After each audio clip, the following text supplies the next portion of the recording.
The Bermuda Triangle. I'm sure most of us in some way have heard of the legends surrounding this seemingly mystical stretch of ocean. But what exactly is this place? And what stories have cemented its name into becoming so horrifying? In this video, I'm going to be covering the history and true horror stories of the Bermuda Triangle. Hope you enjoy.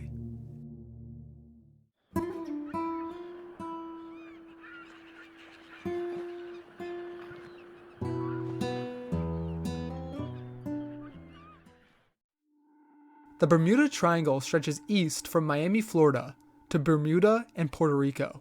It's not a cemented area on the map and is more loosely defined to this general area. Some people claim it's about 500,000 square miles, about twice the size of Texas, and others deny this and say it's closer to 1.3 million square miles, about the area of India. So what gave this part of the ocean its treacherous legend? Surely it wasn't always known as a dangerous location. It seems that the legend found its origins in 1950, when a Florida native named Edward Van Winkle Jones wrote an article for the Miami Herald which talked about some of the strange disappearances that were occurring in an area around the island of Bermuda. This article began to spark interest in not just the minds of Miami residents, but all around the world, that this stretch of land could be mystical in nature. Roughly 10 years later, a man named Vincent Gaddis would coin the name after writing an article called The Deadly Bermuda Triangle. From here, the urban legend would take off, and it seemed that everyone knew about the triangle in some way, shape, or form. I could go into further detail about the start of this legend, but I think it's far more interesting to talk about the stories that created this legend to begin with, and how it lives on today.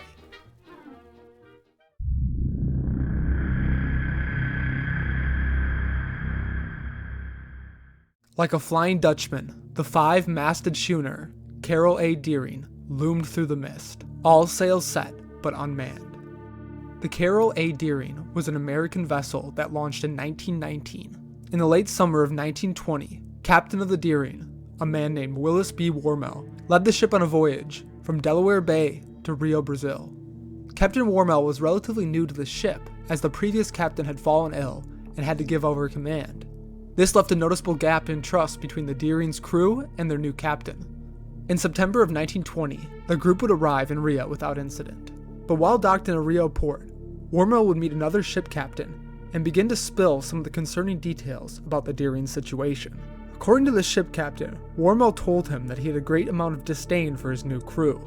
It was apparent that he was incredibly unhappy with his current situation, and likely regretted coming out of retirement for this new adventure.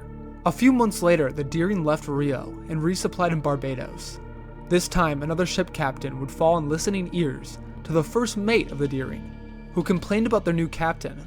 According to the first mate, Warmell was unable to let him do his job, and was constantly interfering with his abilities. It was also reported that he threatened to kill Warmell before they arrived at their next destination. The first mate got so drunk that night that he was thrown in jail by authorities and had to be bailed out by Warmell. The last sighting of the crew would come on January 28, 1921, off the coast of North Carolina. A lightship keeper reported that a tall man with reddish hair yelled at him from the Deering, saying that the vessel had lost its anchors in a storm. Unfortunately for the crew of the Deering, the lightship keeper had no working radio at the time, so alerting anyone about the situation was impossible.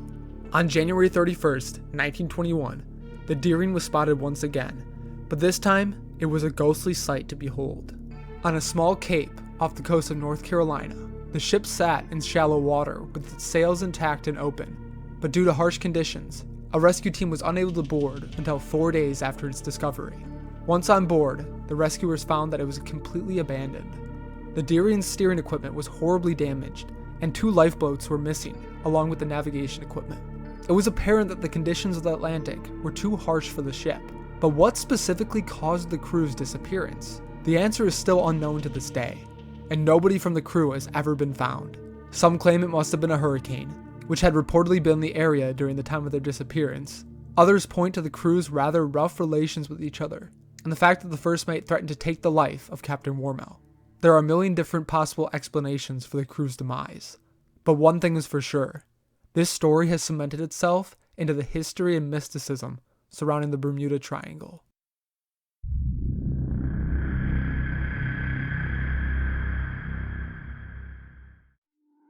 Cameron Robbins was an 18-year-old Louisiana high school graduate. With high school just ending and his future in front of him, Cameron and a couple of his friends decided to take a trip to the Bahamas to celebrate. On the night of May 24th, 2023, Cameron and his friends decided to enjoy a fun night on a party boat called Blackbeard's Revenge off the coast of the uninhabited Athol Island. Members of the boat that night told authorities that the music was incredibly loud and alcohol was being consumed at high rates. According to witnesses, at around 11:30 p.m. that night, Cameron's friends dared him to jump off the ship. The horrifying moment was caught on camera as Cameron leapt into the dark waters below. It's quickly apparent that Cameron is struggling to keep up with the boat in the video, and others have drawn attention to a dark shape in the water below him, indicating that a shark may have been in the area. However, this is pure speculation, and there is little evidence to back this claim up. Cameron's family has also commented that they'd like the shark speculation to not be talked about, out of respect for Cameron, so I won't build upon this theory. An individual seems to yell out to Cameron to grab the buoy, but within moments, Cameron disappears out of sight in the expanse of dark water. The U.S. Coast Guard and Royal Bahamas Defense Force made a 325-mile search for him in the next few days, but this would unfortunately be the last time anyone would see Cameron. Shark or not, roughly only 25% of passengers who fall overboard on a cruise survive. People have also drawn attention to the fact that Cameron seems to be swimming away from the life ring in the video, possibly to escape a threat in the water. But the truth is, it's possible Cameron didn't see the buoy in the first place due to the waves, and jumping into the water like this can be extremely disorienting. Not to mention, with alcohol added to the equation, there's no telling how rational Cameron's mind was at this time.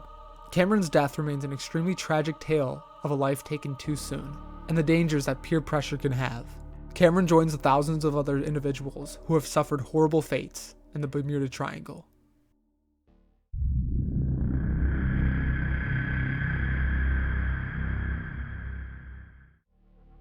A quick note about this next story. While the event seemingly doesn't take place directly in the Bermuda Triangle, many consider it to be one of the most famous legends from the area, and point fingers at the triangle for causing it. Mary Celeste was an American registered merchant ship. While initially created in Canada and launched under British registration, in 1868 it would be transferred to American ownership. Celeste would sail without issue for the next 4 years. In 1872, an American sea captain named Benjamin Briggs would take ownership of the boat and sail it to Europe with his wife and daughter. Briggs was known as an extremely well thought out man and picked his ship crew out with the utmost care and precision. He had worked very hard to get to where he was in his profession, so he made sure not to take any unneeded risks. On October 20th, 1872, Briggs arrived at Pier 50 in the East River of New York. Then on November 7th, Briggs would sail away with his family, headed for Genoa, Italy, with 1,700 barrels of alcohol. Before leaving, Briggs wrote a note to his mother which read, quote, "Our vessel is in beautiful trim, and I hope we shall have a fine passage." We know from Briggs' journal that over the next 2 weeks, the boat encountered harsh weather as they ventured over the Atlantic. After this, the fate of the Mary Celeste would be wrapped in mystery, as 2 weeks later, a ship captain by the name of David Morehouse would spot the Celeste making erratic movements off the coast of Portugal. Morehouse was a skilled captain, so he understood that something was wrong. Upon drawing closer to the vessel, it became apparent that nobody was on board. After climbing aboard the ship, they found that a single lifeboat was missing, and there was roughly 1 meter of water in the ship's hold. This may sound like a lot, but this type of flooding was not unusual for a ship of this size, and should have not caused the crew to panic, especially a captain of Briggs' skill. The final entry in Briggs' journal was from 9 days earlier, and positioned their ship off of Santa Maria Island, roughly 400 miles away from their current location. The investigative crew found no signs of violence, and indicated that there were plenty of provisions on board. Many theories have been proposed in the time since. Many have proposed that the waterspout could have caused the crew to abandon ship, a tornado that forms over the water and looks like a column of spiraling air and mist. Others claim that the crew could have experienced an underwater earthquake that scared them off the boat.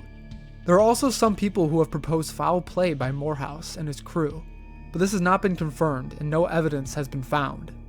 Despite the location of the wreck, many have been quick to link this to the Bermuda Triangle, saying that the cursed area of water likely had something to do with the crew's erratic behavior.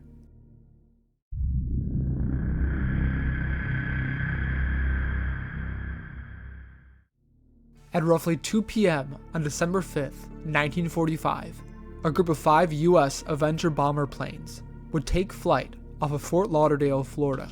This group was known as Flight 19, led by Lieutenant Charles Carroll Taylor, an experienced pilot with roughly 2,500 hours of flight experience under his belt.